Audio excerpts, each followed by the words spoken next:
your strength without the might. That's us all. Take us from faith as we are here. These are asked in the name of the Lord Jesus. Amen. Thank you.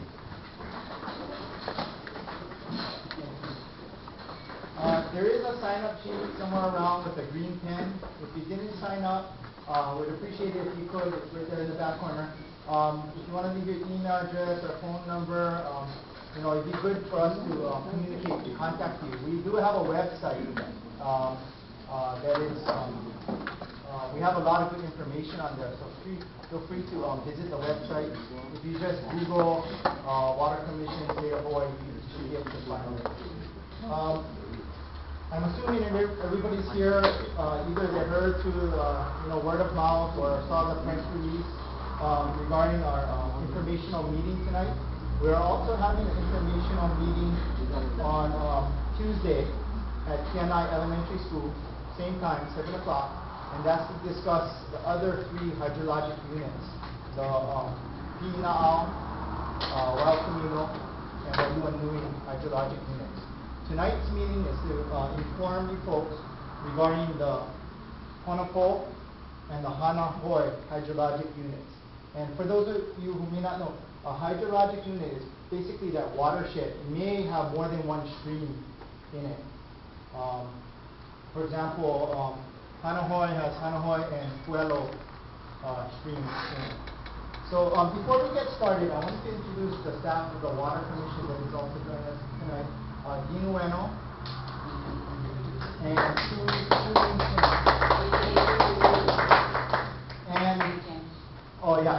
I'm Ken with Kawahara with the Water Commission. Thank you again for having us here tonight. Really appreciate it. Before I get started with this, I also want to introduce Skippy Howell with our Division of Aquatic Research. Today, us, Skippy, and also Matt from USGS went out and did some field work, and I'm going to explain that a little bit. And also, it wouldn't have been possible to get what we've got done today without the help and the involvement of the Kekuhunas, Auntie Beatrice, Wanda, Lynn, Sanford, Barney, and also Moki and Ernest. Right there. Sorry, I see a lot of familiar faces, but they're all over the place. So really appreciate your folks' help. This implementation of what the Commission decided on September 24th and 25th is really going to take the participation of the community to really involve it's really a partnership. So we really appreciate working with you folks. I was just commenting to our staff, if we're all alone today, we'd be still walking lost in the streams and the trees, not knowing where we are. We have these fancy instruments, GPS, but it doesn't work very well under the trees.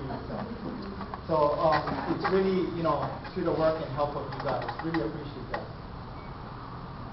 As I mentioned before, Matt of USGS was with us today and will be with us tomorrow.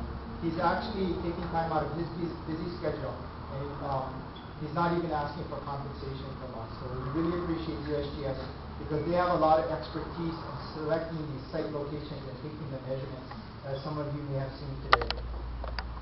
Let me just give a little bit of background on the Water Commission. Our mission is to protect and manage the water resources in the state of Hawaii. We have 24 people on staff, actually 23 now. I'm not sure if you guys noticed, but Elise wasn't with us today. After the commission meeting on the 25th, the following week, Elise got a great job offer to go back to Thailand. So she, of course, we wish her much success. We really appreciate the past year of work that she helped us with the commission to get where we are today. But unfortunately, with the budget situation, we're not able to fill her position. So we're down to 2 people in our engineering section. But we're going to do the best that we can. We have a mission to do, and we need to carry it out. Maybe some more background.